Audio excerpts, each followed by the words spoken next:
കാലത്തെ അഭിനയ ചക്രവർത്തിയായിരുന്ന മധു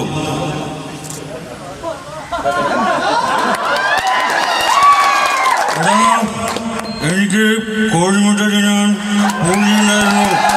അങ്ങനെ ഞാൻ ഒരു കോഴിയെ വാങ്ങി വളർത്തി. അത് വളർന്നു കഴിയുമ്പോഴറിഞ്ഞ് അതൊരു പൂവനായിരുന്നു. അന്ന് തുടങ്ങിയതാണ് എനിക്ക് കോഴിമുട്ട തിന്നാനുള്ള പൂതി. എടാ രാഘവ, നീ ആ കല്യാണിയമ്മയുടെ മകൾ രാജലക്ഷ്മിയുമായി നിനക്കെന്താടാ ഒരു ബന്ധം? പ്രേമമെന്നും മണ്ണാങ്കട്ടി എന്നും പറഞ്ഞ് നീ അവളുടെ പിന്നാലെ കൂടിയിട്ട് കാര്യം കഴിഞ്ഞപ്പോൾ നിനക്ക് അവളെ വേണ്ടാതായി. അല്ലടാ പട്ടി. അടുത്തതായി ശ്രീനിവാസൻ.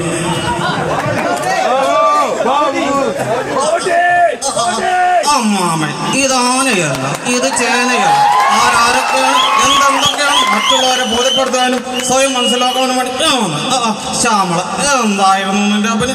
കോഴ എവിടെക്കുന്നു, മുട്ട എവിടെക്കുന്നു. അടുത്തതായി TS രാജു. ജോക്കർ എന്ന സിനിമയിലൂടെ സർക്കസ് മുതലാളിയായി കടന്നു വന്ന TS രാജു. നീ